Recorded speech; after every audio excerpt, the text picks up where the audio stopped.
A vida é bela. A vida é bela. Deus tem um plano para você de uma vida boa, de uma vida abençoada, de uma vida bela. Amém? Isso foi até o título de um filme que passou alguns anos atrás e que foi ganhador, inclusive, de Oscar do melhor filme estrangeiro. A Vida é Bela.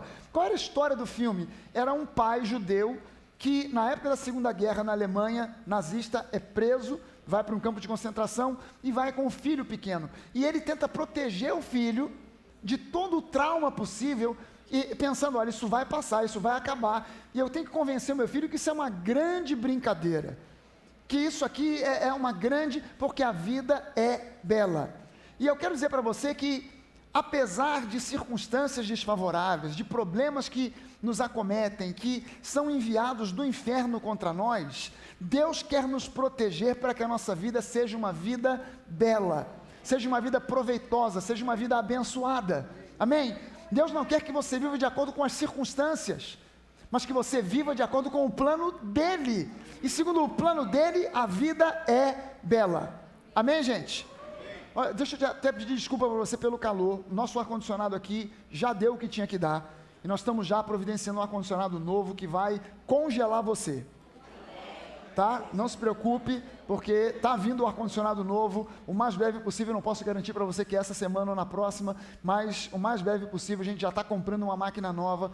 A gente tem várias máquinas aqui que estão queimando, não estão aguentando. A gente vai botar um central daquele poderoso, né, que quando liga, os pinguins chegam. Amém.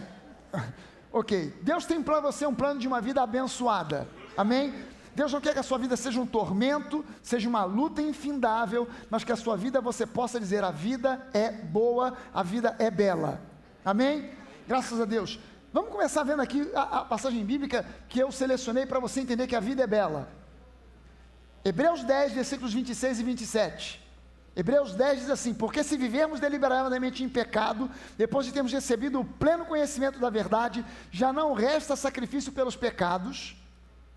Pelo contrário, certa expectação horrível de juízo e fogo vingador prestes a consumir os adversários. Um bom versículo para começar falando que a vida é bela. Sobre juízo, fogo descendo, horrível expectativa. Mas exatamente, eu quis pegar esse texto aqui de Hebreus 10 para que você entenda o que isso quer dizer, porque isso aqui é usado em muitas igrejas para ser pregado para o povo, para os crentes, o povo de Deus da nova aliança, trazendo medo, trazendo angústia, trazendo ameaças. Olha, você abra o seu olho, porque você que está aí no pecado, o juízo está vindo, olha aí, ó, olha aí, tem juízo vindo sobre a sua vida, e você começa a desconfiar que realmente é verdade, porque o diabo é especialista em manipular circunstâncias. E se você cometeu algum tipo de erro, por mais suave ou leve que ele seja, e você tem um coração sincero para Deus, o pneu do seu carro fura, você já pensa, olha aí, olha o resultado do pecado, olha aí, o pneu furou. Se vem uma enfermidade qualquer na sua família, ou em você, você já pensa logo que é um juízo horrível, vindo sobre você, por causa de algum erro que você possa ter cometido. E é preciso que nós entendamos aonde isso se encaixa, porque a Bíblia não é um livro de ameaças para o povo de Deus. Amém? A Bíblia é um livro de bênçãos, para nós que somos povo, genuinamente povo de Deus. E quem é povo de Deus aqui, diga amém. Amém. Aleluia. Viver deliberadamente no pecado, o que isso significa? Na verdade, quando você lê esse texto, se você ler Hebreus 10, por completo, todo o capítulo, você vai começar a entender, ou pelo menos eu espero que você entenda, ou que eu consiga fazer você compreender hoje, aqui, o que significa essa expressão, viver deliberadamente no pecado, porque isso obviamente não se refere a qualquer pecado, mas a algo específico. Comece entendendo isso. Quando a Bíblia fala em Hebreus 10, sobre viver deliberadamente no pecado, não está falando sobre qualquer pecado, mas está falando sobre algo extremamente específico que precisa ser compreendido. E para ser compreendido, eu preciso partir de algumas premissas. A primeira delas, que eu preciso considerar, é que Jesus não morreu para que você e eu nunca mais pequemos. se Jesus morreu para que você e eu nunca mais pequemos, então Jesus falhou.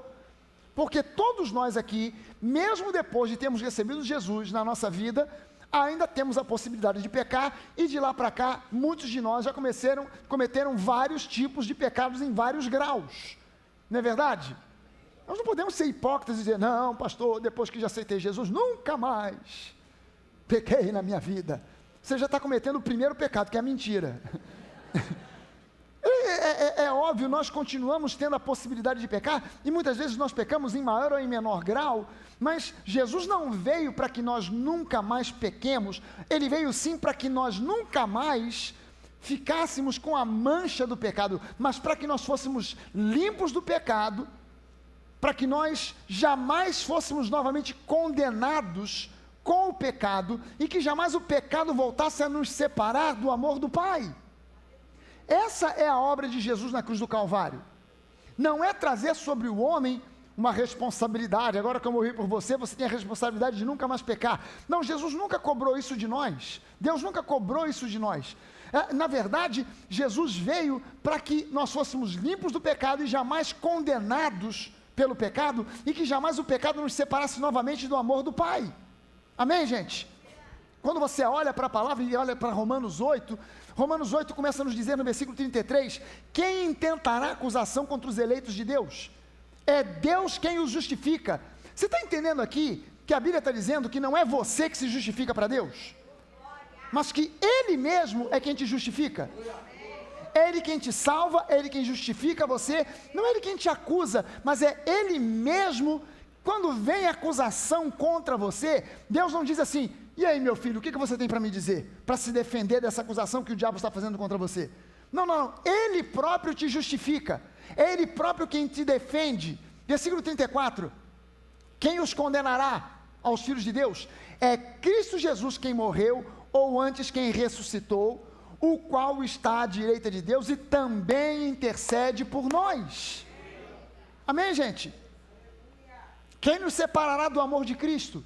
Será tribulação, ou angústia, ou perseguição, ou fome, ou nudez, ou perigo, ou espada? Ele começa falando sobre o amor de Deus, ele começa falando sobre o pecado, agora ele fala sobre os problemas, sobre as lutas, e ele pergunta, o que pode nos separar do amor de Cristo? É pecado? É tribulação? É fome? Como está escrito, por amor de ti nós somos entregues à morte o dia todo, fomos considerados como ovelhas para o matadouro. Em todas estas coisas, porém, somos mais que vencedores por meio daquele que nos amou.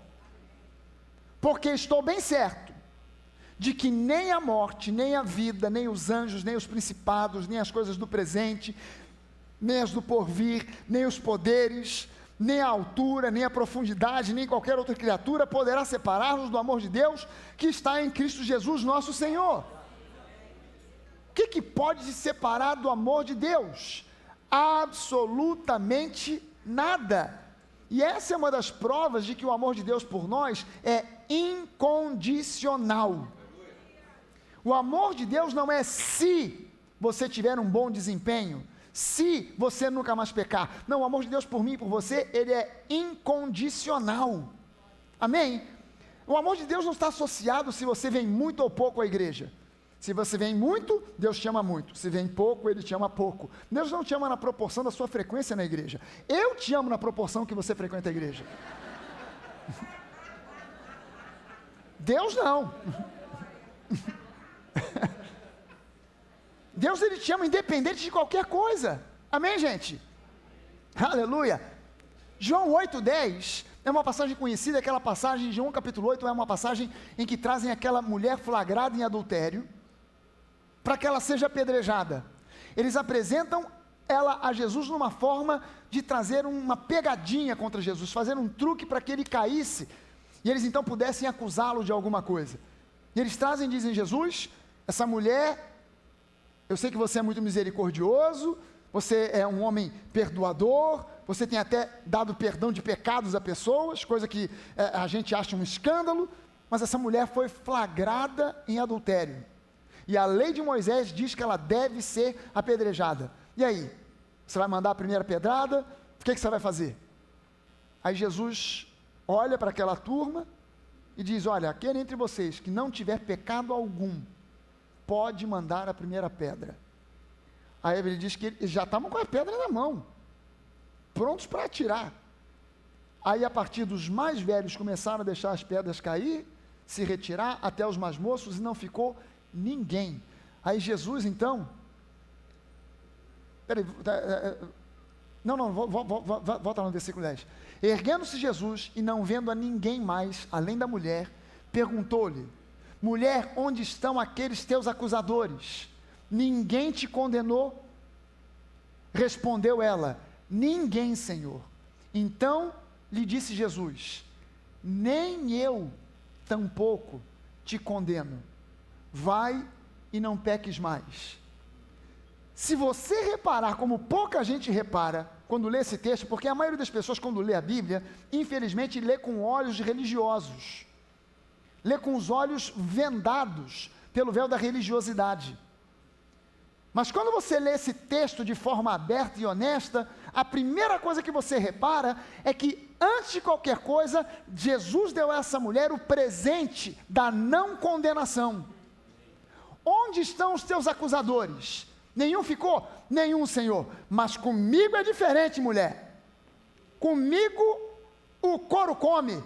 Ninguém te deu pedrada, mas eu vou arrasar você no braço. Pleft, pleft, pleft, pleft, safada, pleft, pleft, pleft, sem vergonha. Não, nem eu te condeno. Depois, Jesus deu a ela um conselho: vai e não peques mais. Jesus não inverteu a ordem. Vai e não peques mais. E daqui a uma semana volte. Sabe aqueles que você vai ao médico? Te passa um remédio? Começa a tomar. Daqui a 15 dias você volta. Aí nós vamos ver. Não. Vai e não peques mais. Daqui a 15 dias volta, a gente vai ver. Não, eu não te condeno. Então, com base nessa não condenação, nessa capacitação, nesse presente que eu estou te dando, pode ir e não peques mais. É o presente da não condenação, da justificação em Cristo, que nos capacita para não voltar e pecar. Você está entendendo isso? Não é a ameaça. A igreja tradicional pensa que o que evita as pessoas de pecar é a ameaça, é o medo. Se você pecar, o inferno te aguarda. Você viveu uma vida inteira dedicada para Deus, mas faleceu no dia que você estava pecando. O inferno te engoliu. Então, aí a pessoa fica assim: realmente, se Jesus voltar hoje, é melhor, inclusive, eu dormir de terno. Porque se ele voltar, ele não pode me pegar de pijama. Porque de pijama eu não vou. Eu tenho que dormir de terno, gravata, com a Bíblia debaixo do braço, porque se ele voltar, ele já me pega pronto para o culto que vai acontecer lá no céu. A mentalidade da religiosidade é uma praga que tira toda a beleza do Evangelho e traz sobre o homem pesos de obrigações que ele não consegue e não pode jamais alcançar, que ele não consegue cumprir. É a mentalidade dos fariseus. Joga sobre você um fardo, mas quem jogou o fardo não aguenta carregar sozinho. Então quer que você carregue junto. E joga sobre você pesos. Em primeiro lugar, Jesus deu a ela um presente, a não condenação. Depois ele deu a ela um conselho: vai e não peques mais. E é isso que nos capacita. É quando nós entendemos que em Cristo nós já não temos condenação. Isso não significa que Deus, ele não está nem aí para o pecado, mas Deus te ama acima do pecado, além do pecado, mais do que a força do pecado. Deus te ama e te perdoa. Amém? Aleluia. Sobre o que então Hebreus 10 está falando? Primeira coisa que eu tenho que ver é um contexto, analisar o que esse texto está querendo dizer. Uma segunda coisa a ser considerada, então, é o contexto. A primeira coisa a gente já viu: Jesus, ele veio para lançar sobre nós, não o peso da condenação, mas o perdão incondicional. A segunda coisa que eu preciso entender e considerar é o contexto do texto. Se eu tiro o texto do seu contexto, eu faço um rolo tremendo, e eu preciso não isolar versículos, mas interpretar o versículo dentro do contexto que ele se apresenta. E eu não posso usar as lentes da religiosidade ou uma lente denominacional para interpretar versículos. Eu preciso ser honesto o suficiente para interpretar a Bíblia de acordo com a própria Bíblia, e não de acordo com o peso da denominação X ou Y. Amém, gente? E quando eu vou ao texto para entender o contexto, a primeira coisa que eu entendo é que a epístola dos Hebreus foi escrita para QI altíssimo. QI altíssimo. No primeiro culto o pessoal ficou assim. Agora foi na lata. A epístola de Hebreus foi escrita para os hebreus. Caramba! Essa é a coisa mais simples e mais lógica que eu preciso analisar e ver. E saber que de Hebreus em diante, eu tenho 9 epístolas. As 9 epístolas, incluindo Hebreus, mais 8 que vem depois, essas 9 epístolas foram escritas, todas elas, para judeus que haviam saído de Jerusalém e se dispersaram por causa da perseguição à igreja. Com a morte de Estevão, começou uma perseguição à igreja, que era formada basicamente até então por judeus convertidos, muitos deles, nem todos, mas muitos convertidos. E esses judeus, por causa da perseguição, eles são espalhados pelo sul da Europa, o norte da África, vão um pouco mais além para o Meio Oriente, para um lado e para o outro, chegando à beira do mar, chegando um pouco mais para dentro do Oriente Médio. E esses judeus que estavam na dispersão, é para quem essas 9 epístolas, incluindo Hebreus, são direcionadas, são endereçadas. Então a primeira coisa que eu preciso saber, essa epístola foi escrita para um povo que tinha uma raiz judaica, que tinha uma mentalidade judaica, uma cultura judaica embutida dentro da sua mente, ok? Segunda coisa, após a ressurreição de Jesus, essa epístola foi escrita após a ressurreição de Jesus, porém antes da destruição do templo de Jerusalém, que aconteceu no ano 70, ou seja, entre o ano 30 e o ano 70, é um período de 40 anos, aonde Deus deu a Israel, aos judeus, uma janela de oportunidade para que eles se convertessem, para que eles entendessem Jesus como o Messias. Deus, ele dá essa janela de oportunidade enviando Jesus, depois se levantam homens como Estevão, Pedro, Paulo, Filipe, esses homens pregam. O apóstolo Pedro pregou diretamente para os judeus. Paulo sempre tentou pregar para os judeus, mas o ministério de Paulo era mais voltado para os gentios, enquanto que o ministério de Pedro, que tentou pregar para os gentios, mas o ministério de Pedro era mais voltado para os judeus. Então Pedro pregou para os judeus, e por que você acha, por exemplo, que quando Pedro faz a sua primeira pregação, 3.000 pessoas se converteram? Você pode justificar, como eu creio, foi uma ação sobrenatural do Espírito Santo, mas veja bem, Pedro agora pregando para uma plateia de 3.000 pessoas, todos eles judeus, que aguardavam a vinda do Messias. Pedro então explica toda a história da vinda de Jesus, da lei de Moisés, da promessa de Deus, e como Jesus era o cumprimento dessa promessa. Aqueles judeus que conheciam a história bíblica, ouvindo Pedro, eles falaram: caramba, realmente o que Pedro está falando é compatível com o que a gente sempre aprendeu desde criança, aprendendo as escrituras, os livros de Isaías, de Moisés, o Pentateuco, os livros de Moisés, Isaías, Jeremias, e todas as profecias realmente se cumprem em Jesus. Então 3.000 pessoas se convertem e aceitam a Jesus como sendo o Messias. E essa janela de oportunidade ficou aberta até o ano 70, quando o general romano Tito invade Jerusalém e destrói por completo o templo, só deixando um pedaço de parede, que é aquilo que nós conhecemos hoje como o Muro das Lamentações. E ele deixou de propósito, para que os judeus olhassem e se lembrassem dele, Tito, como autoridade que veio e podia fazer o que bem quisesse e entendesse. E deixou aquele pedaço de muro que permanece lá até hoje, mas no lugar onde havia o templo, hoje existe uma big mesquita, a maior mesquita, ou a mesquita mais valorizada pelos muçulmanos, a mesquita que está no lugar onde existia antes o templo de Salomão. Aquela mesquita, quando você vai a Israel, se alguém aqui já teve a oportunidade de ir a Israel, de ir a Jerusalém, como eu já fui, você quando chega ali ao Muro das Lamentações, os judeus não podem subir até aquelas mesquitas. Eles são proibidos de subir até lá. Nós, os estrangeiros, turistas, podemos ir com uma série de precauções e etc e tal. Não pode ir de bermuda, não pode levar símbolo cristão, não pode ter crucifixo, não pode ter cruz, não pode ter Bíblia na mão, não pode ter nada. Você tem que ir lá absolutamente neutro. E o pessoal que está lá em cima, assim, tem vocação de terrorista mesmo. O pessoal te olha meio feio, meio de lado, você fica meio assustado quando chega, e se você tiver de bermuda, vão botar um saião em você. Só não me botaram uma saia, porque eu fui de bermuda. Só não me botaram uma saia, porque malandro é malandro, mané é mané. Então eu botei uma calça comprida na mochila. Quando o cara veio com a saia, eu falei, calma aí, meu irmão. Peraí, eu sou carioca, rapaz. Qual é? Saia em mim? Não, olha aqui, ó. Puxei na mochila uma calça comprida, botei por cima da bermuda. E vamos nessa. Um abraço aí, tchau, valeu. Aquela mesquita ali em cima, quando você olha lá embaixo do Muro das Lamentações, é uma afronta. Para o povo judeu é uma afronta, porque é um lugar na terra deles onde eles não podem ir, aonde havia o templo mais sagrado da história judaica, e agora há uma mesquita, e eles não podem ir, eles ficam ali naquele muro, é o único pedaço do templo que sobrou, orando, ali se juntam judeus, cristãos, em oração fervorosa, é uma imagem tocante de se ver.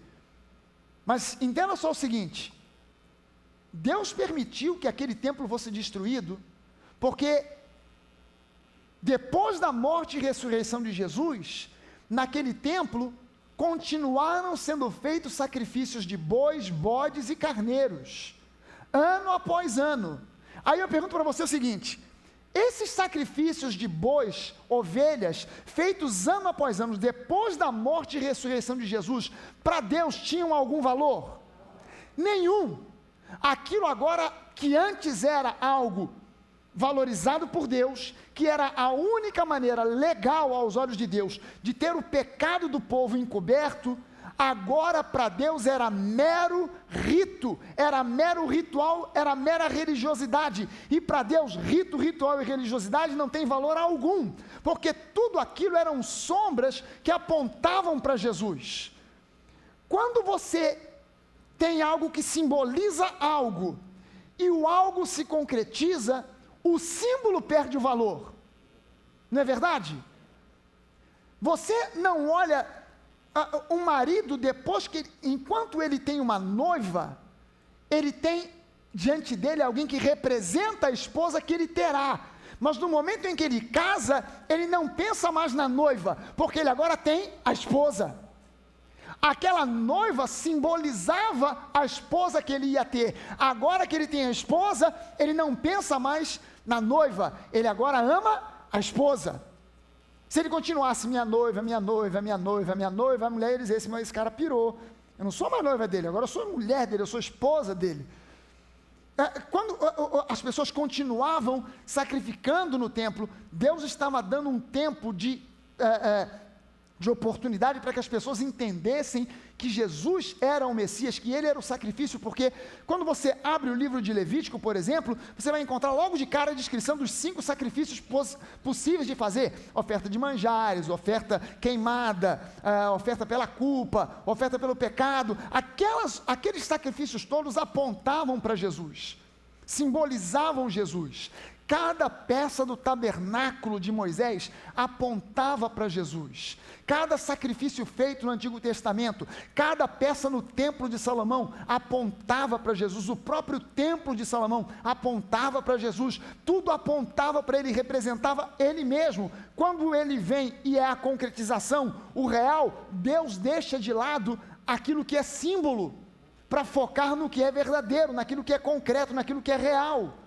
Mas muitas pessoas continuaram oferecendo sacrifícios, e durante esse tempo, homens como Paulo, Pedro, Estevão, Filipe, estavam dizendo, não, esses sacrifícios não têm mais valor algum, Deus agora quer que vocês foquem no sacrifício definitivo de Jesus. Ele foi o sacrifício final, e você não precisa mais sacrificar bodes e ovelhas, porque o sacrifício já foi feito e você já está plenamente perdoado. Você está entendendo isso? Mas muitos deles não entenderam. Então Deus permitiu que o templo fosse destruído, e a destruição daquele templo, como os sacrifícios só podiam ser feitos no templo, até hoje, os judeus nunca mais, do ano 70, até hoje, nunca mais os judeus sacrificaram animais, e nem voltarão a sacrificar, porque o sacrifício definitivo é Jesus. Amém? Eles esperam e almejam um dia em que eles possam reconstruir um templo para voltar aos sacrifícios, mas isso nunca mais vai acontecer, porque o sacrifício definitivo já foi realizado em Cristo Jesus. Jesus não vai voltar para que voltem a sacrificar e ele fique observando e sorrindo diante de sacrifício de ovelhas e bois. Quando Jesus voltar, nós vamos prestar a Ele adoração plena e genuína, sem sacrifícios, porque Ele é o sacrifício definitivo por toda a eternidade. Amém? Por toda a eternidade. A mensagem de Hebreus 10, aqueles 2 versículos que nós vimos, é o seguinte, resumindo e trocando em outras palavras. Se Jesus é o sacrifício definitivo e final, ou seja, a realidade, a substância, mas você prefere continuar a crer no sacrifício de bois e ovelhas, que são apenas tipos e sombras, então já não resta sacrifício pelos pecados. Veja só o seguinte, é uma questão de lógica. Se Jesus é o sacrifício definitivo, mas você prefere crer no sacrifício de bois e ovelhas, o que mais eu posso te oferecer? Nada. Nada. E o que resta para aquele que crê no sacrifício de bois e ovelhas, ao invés do sacrifício de Jesus? Não resta nada a não ser a expectativa horrível de um juízo que vem. Mas quando eu creio que Jesus é o sacrifício definitivo, aí a vida é bela. Porque aí eu estou crendo no concreto, no real. Eu estou crendo agora num sacrifício que não precisa ser repetido. Eu estou crendo em algo que foi feito para mim de forma definitiva, e agora eu posso entrar com ousadia no Santo dos Santos, na presença de Deus, porque eu não dependo mais de um bode, de um boi ou de uma ovelha. O sacrifício final já foi feito por mim. Amém? Mas se eu não tenho o sacrifício de Jesus na minha vida, o que me aguarda é juízo. Mas o que aguarda a igreja? Juízo? Nananina não, o que aguarda a igreja é uma vida de glória. Aleluia! Ou seja, o escritor de Hebreus estava dizendo que ao escolher bois e ovelhas, mesmo ouvindo a pregação da verdade, vendo os sinais e prodígios, vendo o que eles estavam vendo, cegos sendo curados, aleijados andando, eles estavam na verdade pecando deliberadamente, e já não lhes restava nada a não ser a expectativa de um horrível juízo. Isso é o que o texto de Hebreus significa. O texto de Hebreus não tem a ver com você, que de repente comete um pecado e alguém diz, você está pecando deliberadamente. Todo mundo quando peca, peca deliberadamente. Não venha me dizer, pastor, foi um ato irrefletido, impensado. Na hora, pode ter sido, mas aquilo estava sendo cultivado já antes, porque você não estava buscando em Cristo uma mudança de personalidade, uma mudança de caráter, uma mudança da sua vida, para que você não tenha momentos de explosão, porque você não depende agora de viver em explosão, você depende do Espírito de Deus controlar a sua vida. Amém? Aleluia! Ou seja, essa não é uma palavra para aquele que já foi salvo. Hebreus 10, aquele texto que nós vimos, de horrível expectativa, de juízo, não é uma palavra para quem já foi salvo. Se você já foi salvo, aquele texto não se aplica a você, mas em quem ainda acredita em ritos e rituais, quem ainda acredita em esforço próprio para ser salvo, que pensa que através de ritos e rituais, você está entendendo por que Deus hoje não está nem aí para ritos e rituais? Que essa história de acender vela, apagar vela, raspa cabelo, deixa a barba crescer, e você pensa que vai alcançar o favor de Deus por causa dos ritos rituais, velas que está acendendo, vela que está apagando, roupa que está usando ou deixando de usar, coisas que você faz ou deixa de fazer. Não, eu não vou mais à praia, então Deus me aprova. Eu não vou mais ao cinema, então Deus me aprova. Eu não vou mais ao teatro, então Deus me aprova. Não, Deus não te aprova, Ele te reprova. Ele está olhando para você e está dizendo, você está tentando conquistar a salvação por obras e ainda por cima com as obras erradas. É impressionante como a igreja se deixa levar por essa mentalidade de religiosidade. Por isso eu fico preocupado quando eu descubro que há pessoas dessa igreja ouvindo coisas de outras igrejas, porque eu sei que o que se prega por aí é uma mistura danada de lei com graça, e quando você toma dessa sopa, dá indigestão, dá dor de barriga, e você fica confuso. E o que eu mais tenho visto é gente confusa. Pastor, eu estou aqui nessa igreja, mas eu acho que eu não vou ficar na igreja. Eu vou nessa igreja, mas eu vou na outra igreja. Porque na outra igreja, mas eu continuo aqui nessa igreja. Eu vou lá, mas eu venho aqui. O que diz lá é uma benção, mas o que diz aqui também é uma benção. A igreja pensa que tudo é a mesma coisa. Nem tudo é a mesma coisa.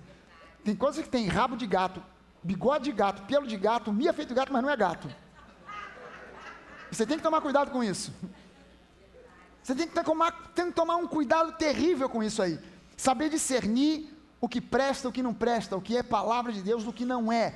Tradição de homens, misturar Bíblia com tradição de homens e doutrinas denominacionais, gera confusão e suprime de você a liberdade que você tem em Cristo. Ou poderia ter, ou deveria ter em Cristo. E transforma você num marionete da religião. E você foi chamado para ser livre. Amém? Aleluia. Mas muitos crentes sinceros, quando pecam, mesmo tendo o coração movido de arrependimento, eles ficam numa horrível expectativa de juízo, mesmo tendo o coração. Eu não estou falando de alguém que é cínico, que está na igreja, mas é um cínico, ele vive no pecado e não está nem aí. Eu estou falando de alguém que, de repente, peca, está na igreja e, sinceramente, já adotou uma postura de arrependimento. Quanto mais sincera a pessoa é, mais sujeita a essa expectativa de juízo ela fica, porque a carne é fuego. La carne es fuego. Está tudo errado no espanhol, mas falei, com sotaque. Estou parecendo meu filho, Bernardo, a gente estava em Búzios tem muito argentino. Aí uma garçonete argentina nos convidou para jantar ou almoçar num restaurante. E o Bernardo respondeu assim, não, graças, jantamos.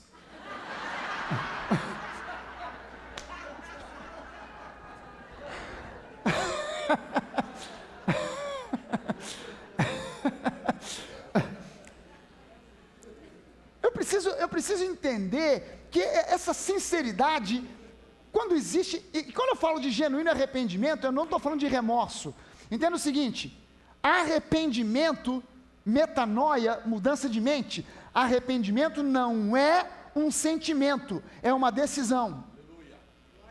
Coloque isso no seu coração hoje. Arrependimento não é um sentimento, é uma decisão que gera sentimentos. Mas eu não posso esperar sentimentos para tomar uma decisão. Amém, gente? Arrependimento genuíno não é sentimento, é uma decisão. A pessoa, quando ela decide, não importa se ela chorou, não chorou, se ela caiu num canto de joelho, teve uma crise de choro. Não. Arrependimento genuíno não tem necessariamente a ver com isso. Arrependimento genuíno é uma decisão. E não é uma decisão de não pecar mais. Arrependimento genuíno é uma decisão de reconhecer o erro. Quando você para de dar desculpas e diz, Senhor, eu reconheço que eu errei. Porque tem gente que pensa que arrependimento é isso. Eu reconheço que eu errei e eu prometo que nunca mais farei. Não faça isso, você não consegue. Você já tentou? Não olhe para o lado, não levante a mão, continue olhando para frente, sorrindo, dizendo glória a Deus, aleluia.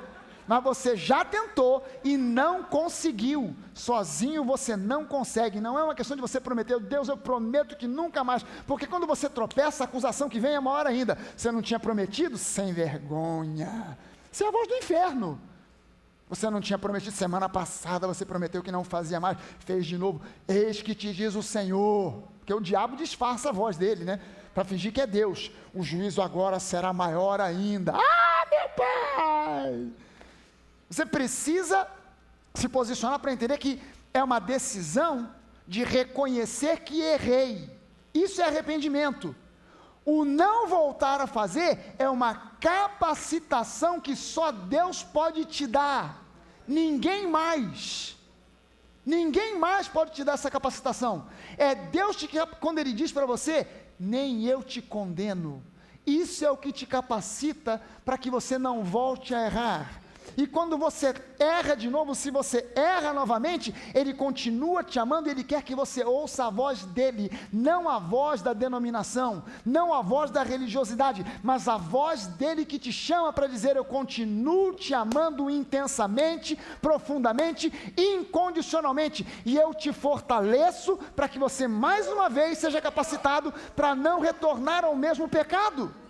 Deus, há pessoas que pensam que Deus é uma espécie de entidade por detrás de um videogame, e que Ele te deu 7 vidas, você já queimou 1, 2, 3, 4, 5, só faltam 2, deixa eu continuar jogando, ai, eu estou quase esperando, perdi mais uma vida, só tem mais uma, e Deus está dizendo, olha, só tem mais uma, hein?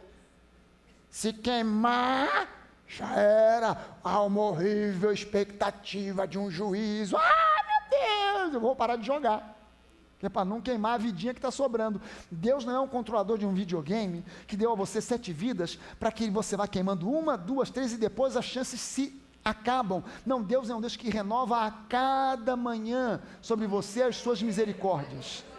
A cada manhã as misericórdias dele se renovam sobre você. Você erra hoje e começa a esperar o juízo amanhã. Furou o pneu. Ah, foi o meu erro. Foi aquele pecado. Porque no Antigo Testamento, a promessa de Deus era: eu sou um Deus santo que visito a iniquidade dos pais nos filhos até a 3ª e 4ª geração. Então, se não viesse sobre você, podia esperar sobre o filho ou sobre o neto, ou sobre o bisneto.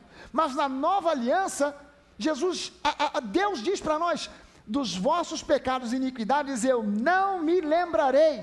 Sabe o que é impressionante? É que esse versículo está citado em Hebreus 10. Mas as pessoas leem sobre o juízo, e não sobre o fato de que Deus não se lembrará mais das nossas iniquidades. E nós precisamos nos focar como crentes da nova aliança. Aleluia! É uma reação humana você ficar esperando o juízo. Quando você erra, é carne. Isso é carne gritando, berrando. E eu preciso sair da carne e viver no Espírito. A origem dessa sensação de juízo é uma mentalidade, a mentalidade do pecado, a consciência do pecado. Mas a Bíblia diz que você e eu temos a consciência, a mente de Cristo, não é isso que a Bíblia diz? Pergunto eu para você, você acha que na mente de Cristo passa hoje, agora, nesse momento, lá no céu, preocupação com o pecado? Passa algum tipo de agonia na mente de Jesus em relação ao pecado? Eu garanto para você que não. Por que o foco da igreja é o pecado, quando o foco da igreja devia ser a santidade? Não consigo entender isso. Por que o foco da igreja é o pecado, quando deveria ser a glória? Por que o foco é o pecado, que é algo do diabo, quando o nosso foco deveria ser Jesus, que é de Deus? Não consigo entender isso. É uma postura completamente esquizofrênica.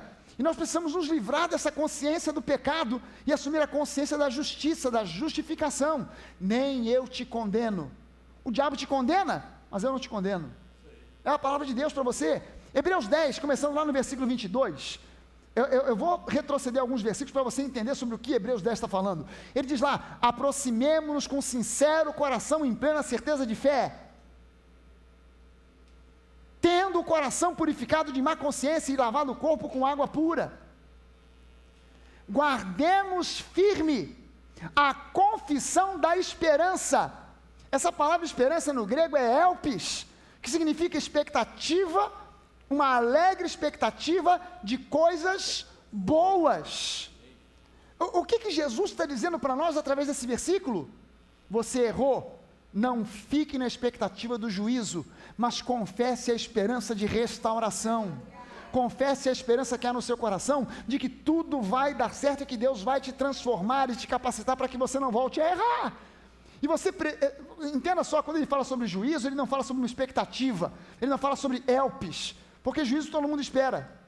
Mas quando ele fala sobre esperança, não, guarde firme uma confissão, aguarde confessando a esperança. Tem jeito para você, meu irmão?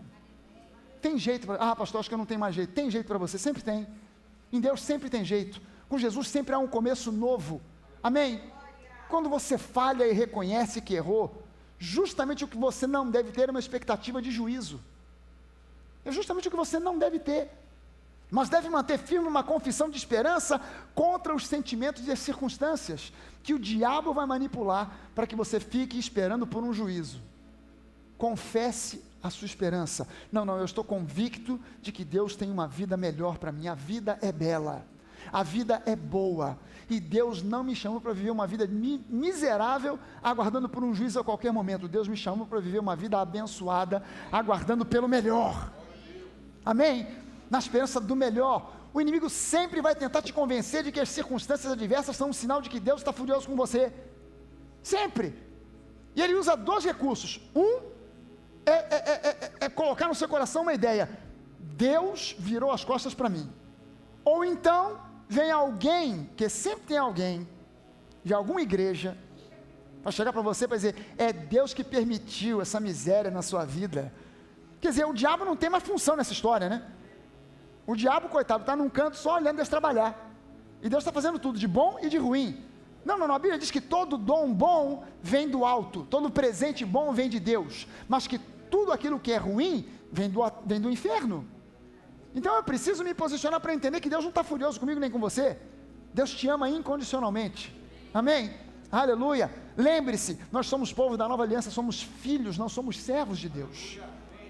A nossa condição hoje na nova aliança é a de filhos. Você e eu somos filhos de Deus. Nós não somos servos. Nós somos servos por opção, não por condição.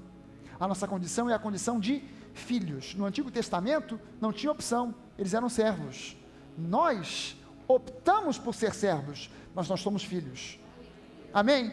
Um servo, quando erra 1, 2, 3 vezes, o Senhor pode dispensar e trocar por um novo servo, mas um filho, ainda que erre 1000 vezes, continua sendo filho. Amém? Nós não somos servos, nós somos filhos. Se você começa a ler Hebreus 10, do versículo 1, olha só o versículo 1 para você entender agora exatamente o contexto daqueles 2 versículos que nós vimos sobre juízo.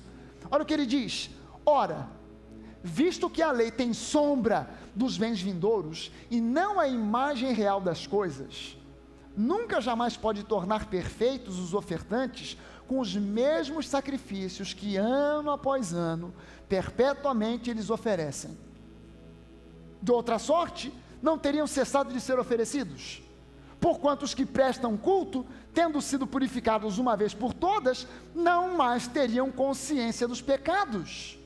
Você está entendendo que Deus está dizendo que através de Cristo, Ele quer que nós não tenhamos mais consciência dos pecados, mas consciência da justiça? Entretanto, nestes sacrifícios faz-se recordação de pecados todos os anos. Por isso é errado fazer recordação de pecados quando você está tomando a ceia. Porque o sacrifício de Jesus foi definitivo. Não é um sacrifício que se repete, eu tenho que recordar dos pecados. Se Ele esqueceu, eu também tenho que esquecer. Amém?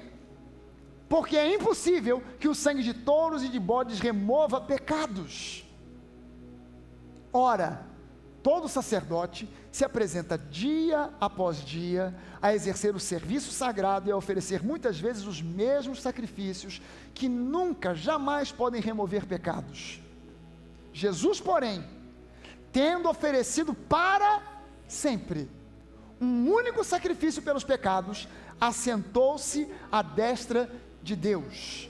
Ele descansou e nós estamos assentados com Ele e precisamos aprender a descansar nele, aguardando daí em diante até que os seus inimigos sejam postos por estrados dos seus pés, porque com uma única oferta aperfeiçoou para sempre quantos estão sendo santificados. Olha para a pessoa que está do seu lado e diga assim: está falando de mim novamente, rapaz, está falando a meu respeito, olha só.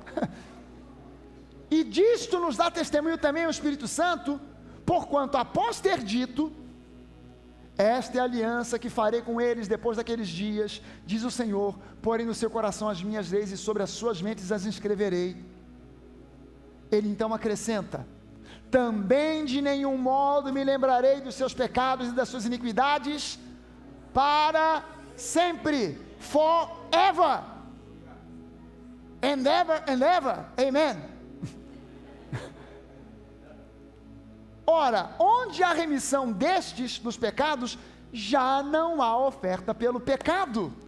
Tendo, pois, irmãos, intrepidez para entrar no Santo dos Santos, pelo sangue de Jesus, pelo novo e vivo caminho que Ele nos consagrou pelo véu, isto é, pela sua carne, e tendo grande sacerdote sobre a casa de Deus, aproximemo-nos com sincero coração, em plena certeza de fé, tendo o coração purificado de má consciência, a consciência do pecado, tendo o coração purificado de má consciência e lavado o corpo com água pura. Então guardemos firme a confissão da esperança sem vacilar, pois quem fez a confissão, a promessa, é fiel. E é a partir daí que ele vem dizendo: porque se os sacrifícios de bodes e ovelhas você ainda confia neles, então não resta outro sacrifício, apenas a expectativa de um juízo tremendo. Mas Jesus, você confia no sacrifício de Jesus, você não está ligado em sacrifícios de bodes e ovelhas, então aquela palavra não é para você. Você não tem que estar na expectativa de juízo, você tem que estar na expectativa de coisas boas, porque a vida que Deus tem para você é bela, a vida que Deus tem para você é boa, a vida que Deus tem para você é abençoada. Vamos ficar de pé, vamos orar. Aleluia. Por favor, não julgue jamais as suas circunstâncias, baseado no Antigo Testamento. Você é gente da nova aliança. Há pessoas que olham e falam assim: ah, pastor, tem uma doença lá no meu filho, eu creio que é alguma coisa que veio como um castigo por algum pecado que eu cometi no passado, porque Davi também passou por uma dessas.